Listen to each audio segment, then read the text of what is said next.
Leo Sayer is a singer-songwriter, musician and entertainer whose singing career has spanned 5 decades. With the world gradually emerging from a 2-year hiatus, Leo is celebrating this milestone to great effect, with a live performing schedule throughout 2022, along with a brand new album, Northern Songs. And he's with us here now, live from Australia. How are you doing today? Very good, very good. Except we just had, you're actually very lucky because we just had a power cut. Wow. Because I live in the country between Sydney and Canberra, and like 2 hours drive out of Sydney, about 2 hours drive to Canberra. So right in the middle. And we're in an area called the Southern Highlands, which is kind of as tall as the Cairngorms. So it's it's like quite high up. And when it's dark here, it's really dark. And this is winter now. Oh, yeah. So you can see me wearing layers here. It's getting colder and colder. But it was peculiar tonight. And all of a sudden, when I thought that they weren't going to put the power on until 11 p.m. my time, and it's now 7:30, we thought, oh God, maybe I can't do this interview. But luckily, the power's just come on and everything's plugged in and ready to go. I had battery lights going and everything like this, and small little chargers like this, kind of going for the But we're luckily, that's it. Technology. We're all. We're all slaves to it now. Yeah, for sure. Now, this new album, Northern Songs, the LP of it is going to be out next Friday, and it's sort of an album of Beatles songs, but with a twist, right? Yeah, I just tried to Leofy them. In fact, I've got them. I'll go over there in a minute and reach out for one. I can show you. I've got the vinyl ones here because it's just literally just arrived here. And they sent some to Australia, and it's a really nice package. We had to do it as a double because there's so many songs on it. It started off about 10 years ago. I was kind of fooling around in the studio, really learning how to do things for myself. And actually, since then, there's been another album. Since that, initial time, there was an album called Selfie, which I made. But COVID made me turn back to this project because I'd already started it, and we recorded Eleanor Rigby, practically the first few songs. Girl, I think, Strawberry Fields Forever, and Norwegian Wood. So I recorded those 4 first, just trying out my studio, seeing if I could work it by myself. And very, very luckily at that time, a guy who'd been important in my life before, a mixing engineer, John Hudson, who used to run Mayfair Studios in London. His wife is Australian, he's English. And they decided to elope to Australia and move just like I've done. Yeah. And suddenly John turned up and I said, oh, hang on, have I got a project for you? So I gave him those 4 songs to mix, and he did a brilliant job because, although I can do all the recording myself, you still need that person to kind of finish it off and, just fine tune things. So he's been an important part of the project. But as I say, when COVID came along and, suddenly you can't do gigs. I mean, here we had massive problems in Australia. Where basically the whole industry shut down because it's a big country, this, and you go state to state, and we've got a change of government now, which is good news to us all. But honestly, the last government just left the stoats to make up their own mind about things. So you'd go to, say, Perth, and there'd be different rules in Western Australia than there were to, And the other thing is, I was on an Irish tour starting off. In 2019, and we couldn't complete it. So now we're able to complete it. We did the first few gigs, and now we're able to complete that. So COVID drove a hole into everything, and I thought, well, what can I do? Well, I've got the studio. Let's get on and let's refine it. And then the ideas started coming in. I think I recorded 29 Beatles songs actually, and I decided to do them in a very different way. So stylistically, they're quite adventurous. Ellen Rigby's got the beat of Billie Jean to it, for instance, and Can't Buy Me Love is slowed, which was Can't Buy Me Love, originally is slowed right down to an almost bluesy kind of thing, Norwegian Wood is very jazzy, and Nowhere Man is reggae. So, things really, I've tried to really change it up, and I thought I'd get a lot of problems doing it because I thought, God, everybody's going to complain like mad, but it's been very positive, the reaction, Yeah. and also it felt like, because it's my 50th anniversary, I thought I'd like to do something different, to celebrate it. And, I've got another bunch of songs all lined up for a new album coming up soon. But at the same time, I thought, no, let's do something, different. Let's do something like special. And I've always loved the Beatles. So there it was. And was there a particular song on the album that was your favourite to record? I love them all, really. It's a bit like, when people ask me about my own hits and or songs, and it's very difficult to choose one because I'm a Gemini, you see. So I've got this chameleon-like brain that just switches from one thing to another. So I kind of enjoyed the fact that I could use different treatments for each song, do them. I mean, Hey Jude, for instance, is almost like a Bob Dylan song at the way it starts, like a typical like harmonica and acoustic guitar intro, and then grows into something.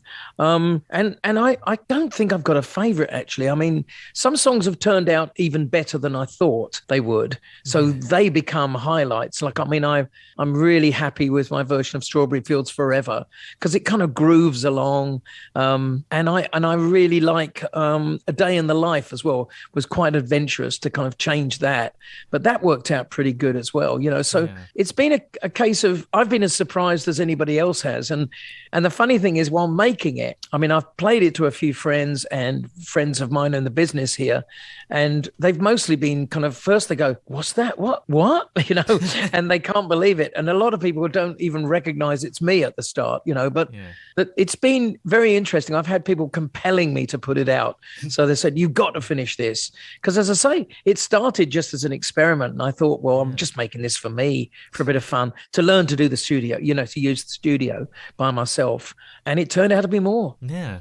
And as well, you're heading out on a UK tour this autumn. What can we expect from the tour? Is it some of this album, maybe some new stuff, or the classics, or maybe even both? Yeah, it's a bit of everything, really. I mean, we got to a point really about 2 years ago where we couldn't have a support band any longer because you can't fit all the songs in. There's so many songs, but, diehard members of the audience and the real fans, if you don't do some of the hits, like, I mean, I'm having trouble fitting I Can't Stop Loving You into the show at the moment. And Have You Ever Been in Love? And I've got to find a way to shoehorn them in, because there's so many other stuff to do.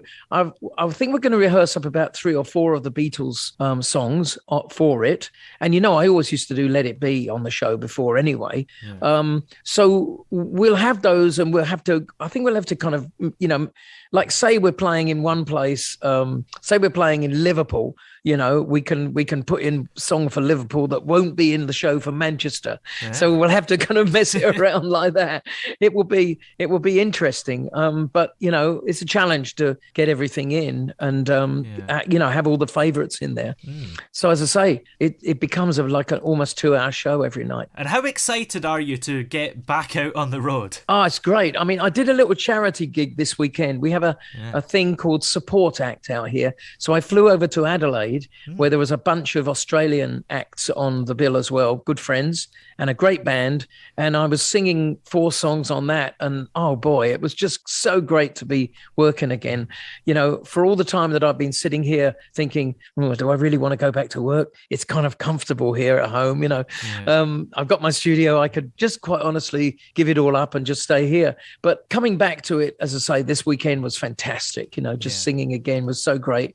And now I'm chafing at the bit. Can't wait to get back. I mean, the other side of that is I'm 74 now, so I have to kind of like conserve my energy quite a lot to do this job. But I feel that my energy is good, and I feel that I can still do it for a few years. And there's still ideas, as I say, coming. Creatively, it feels like, the sky's the limit. Absolutely. And what are some of your favourite venues to play at? I love Birmingham Town Hall. That's a really goodie. It's just fantastic to play. I think we're playing in the Edinburgh Bridgewater Hall, which sounds great. I've never been there. I don't know, really. I mean, I hanker back for the days when we used to play Hammersmith Odeon, now the Apollo, of course. And I still remember playing really, really big gigs gigs, and I'm dying to do that again. I mean, give me a few festivals and I shine, so I'm ready for Glastonbury. I really am. And I could have killed it at that Queen's Jubilee show. I know it would have been great. I could just see how I could use all those stages. I mean, I think Rod Stewart did a pretty admirable job, but I could see how I could make it my place. Yeah, that's what it was missing. A bit of Leo saying. That's what. Yeah, missed a bit, me and maybe Cliff as well. I noticed that. Why didn't they put Cliff on there? Come on. He was at the pageant though, wasn't he? Yeah. Oh, okay. He was there, so that's good. In some way, yeah. Have your fans changed much over the years, aside from getting older? I mean, are younger people coming? They are. It's a very good question. It's been peculiar to see, but over the last, I'd say 5 or 6 years, the audiences have been getting, look, there's still the older people are diehard fans and people our generation, of course, my generation, that, obviously want to celebrate and see the music that they came into the world with, the early songs that made their teenage years. Yeah, of course. Yeah. But the thing is, it's handing down, interestingly, to younger people. And I think it's probably because, the Stones, Billy Joel, Bruce Springsteen, Paul McCartney, of course, Elton John, they're still out there, Queen, they're still out there working. Yeah. And I think that the younger audiences are kind of getting hip to it, and thinking, hang on, these old devils, they really can play, you'd see Nile Rodgers up there playing guitar. And he's the king of the disco era. And nobody plays guitar like Niall. So none of the younger guitarists can do what he does. So that's what you see. And I think that's what excites young people. The energy is still from us guys. And although, most of The Who used to write, "Hope I die before I get old." Yeah. We all thought that music was only a young man's game, but we're finding out now that the old fellas can cut it as well. So, I'm probably biased towards that thing, but but it's true. It's true. You don't lose it. You as long as you got the energy and the good enough health to compete, then we do compete. Yeah, and you often come across on stage as if you have a lot of energy and you're having a great time. Is there a secret behind that, or do you just love what you do? I think I love what I do. I just wake up, when the opportunity's there. It's quite fantastic. It's like, you get on stage and you're home, and that's it. I'm writing my book at the minute, and the last chapter, I'm getting close to the last chapter now, and the last chapter will be that, I'm going to set it to just before I go on stage on this British tour. Wow. So I'm just about to walk on stage, and the feeling is, that, wow, this is what I do. This is how I describe myself. Because I've got friends who I know socially who don't know what I do. You meet them, and also because of COVID, we've not had much of a chance to prove it, So they say, "Oh, I'd love to come and see one of your shows." And then they come along and they go, "Oh my God, that's what you do." Yeah. And it all comes together, suddenly that's your point of existence, that's your reason for existence. And it's very powerful. And I tend to just walk on there and find myself, that's the real answer. I don't prep too much for it. I don't get nervous. I just kind of find myself at the venue. We check it all out, do the sound check out where the areas are, get confident with the room. The sound of the room, the look of the room, and then it's all up for grabs when you walk on stage. And it's beautiful because you build something. Yeah. And maybe you build in a little bit of trade as well, where the audience feel like they're on stage by the time you've finished, and you feel like you're in the audience. So it's that lovely exchange, it's a fantastic conversation that goes on. Yeah.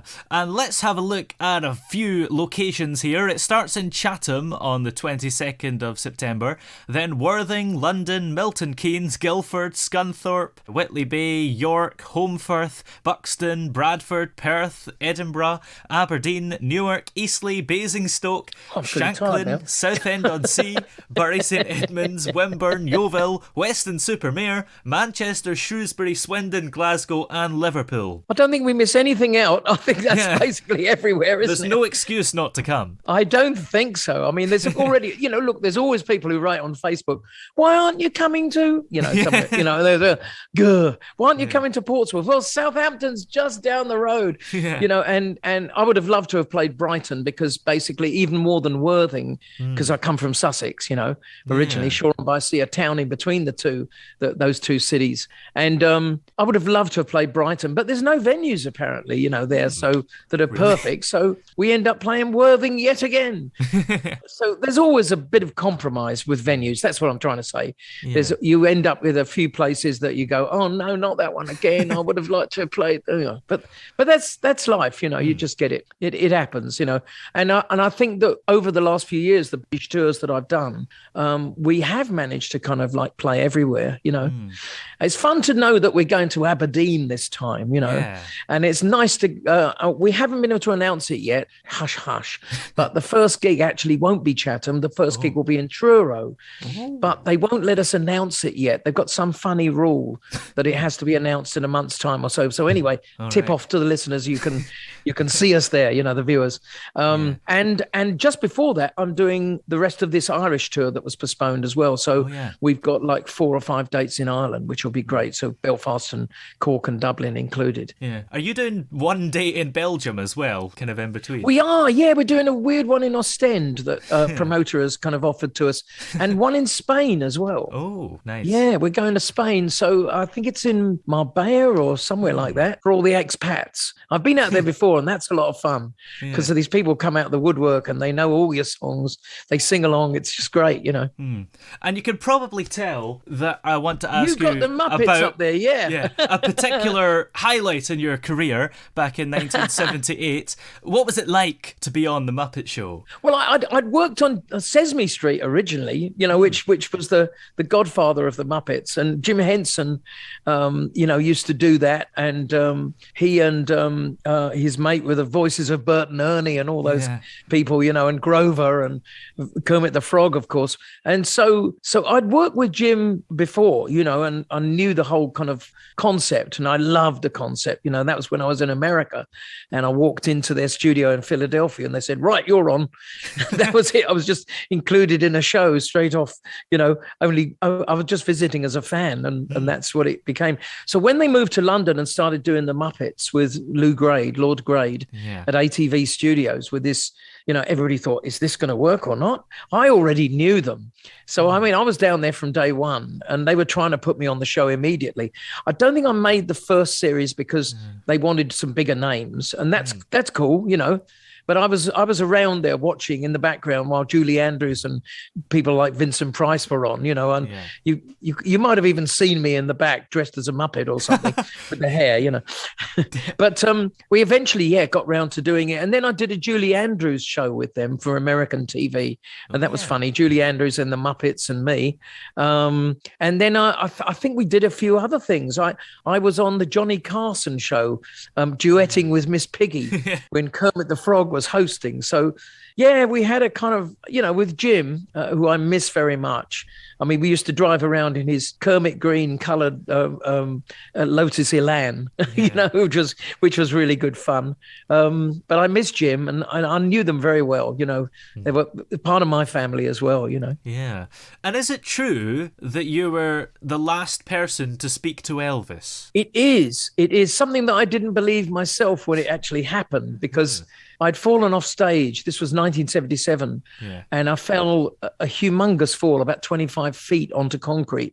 And I was very, very lucky that I didn't break any bones, but I got a bit of delayed shock. And I kept having to go to hospitals, for look, it had made headline news, the fall. So naturally the audience more audience came to the shows, and the tour had to go on, who wrote that song.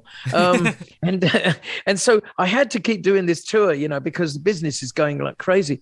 But we got as far as Memphis, and I locked up in the dressing room, and I was in a ball and I couldn't get out of it. And they found a guy there who was an ex-American football player. And, those guys they do all their training themselves. If one of them gets a head locked or something like that, they treat themselves, So this guy had become a really good physical trainer, And he took me under his wing. He came backstage, found me, and said, I know what to do with him.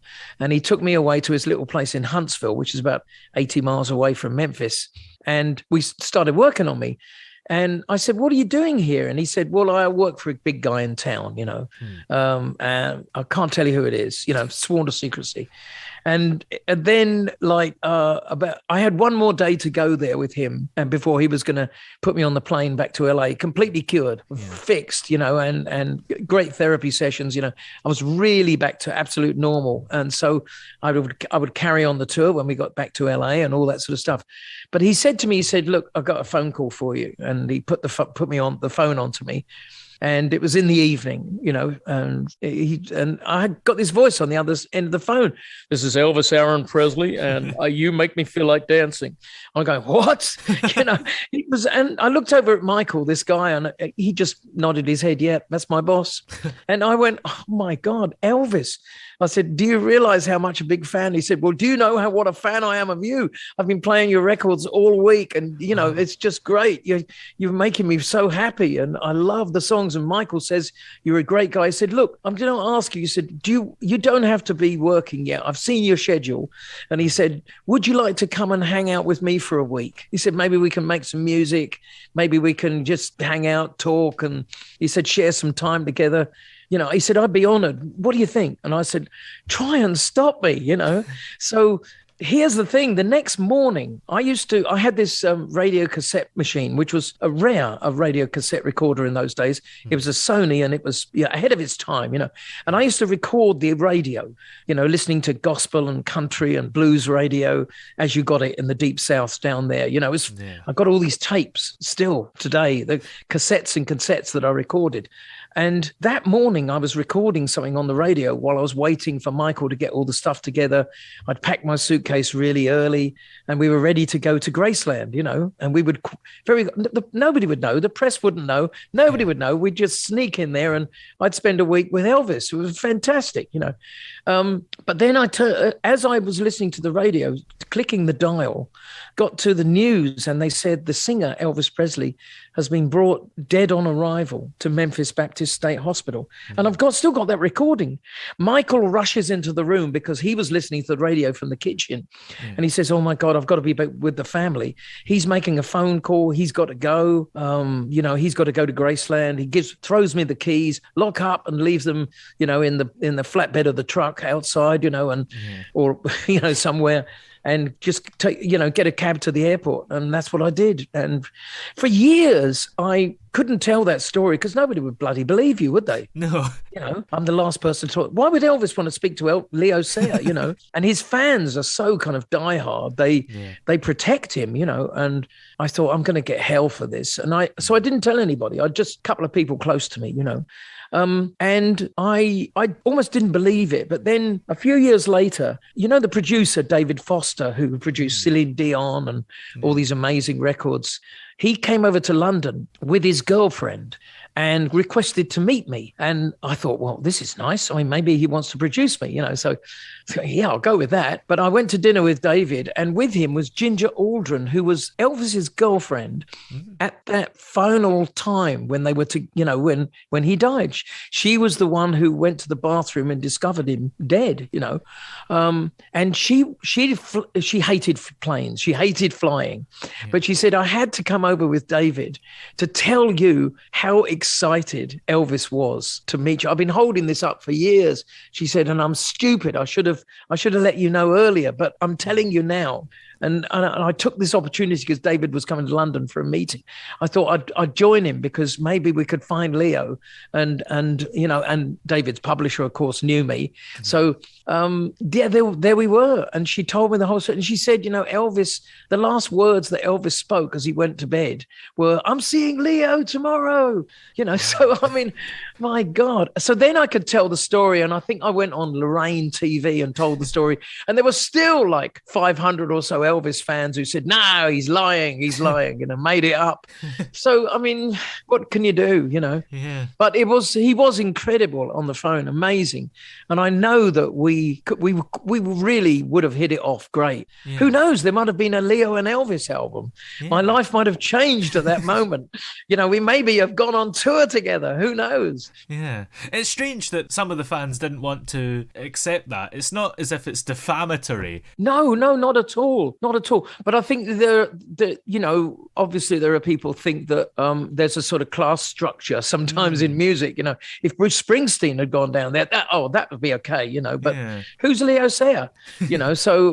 But that's okay. I mean, a few things like that have happened in my life. I mean, I'm still waiting for an Ivor Novello award with all the songs. I'm not being humble here. I'm just saying that I think that I deserve those things with all the hits and everything. But things don't necessarily happen. I'm waiting for Glastonbury to invite me. It'll happen, I'm sure. I don't think my career's over yet. So sometimes you just have to bite the bullet and go with things. But it was definitely an amazing thing and just a complete weird circumstance that brought me to talking to Elvis. Yeah. Well, is there anything else coming up for you after this album and tour? I suppose you've got your book coming out at some point, right? Yeah, I'm very close to the end, and I think will be published kind of early to mid next year. So that will be Just a Boy, written by Gerard Sayer, who is like, my real name, because he's the only one who could keep tabs on what the crazy guy was doing, Leo. So I decided to do it like that, and it's. I think the book has been. I'm very proud of it so far. It's been great. I've been whittling away for the last 5 or 6 years on it, but it's going to be a goodie. And hopefully, I mean, if everything goes well, there could be TV rights with that, or, maybe a movie. Who knows? Yeah, that'd be good. Because the funny thing is, although I'm 74, I feel like some of my best years are still ahead of me, and I'm going back to America next year to tour. So that will be another nice moment, which I've not been able to succeed in going there for ages. But now, that's opening up for me again. And it feels like the sky's the limit at the moment. It's really good. Yeah, absolutely. Well, many thanks for joining us today. It's been great to have you on the show. Great to be on Shout. Thank you very much, mate.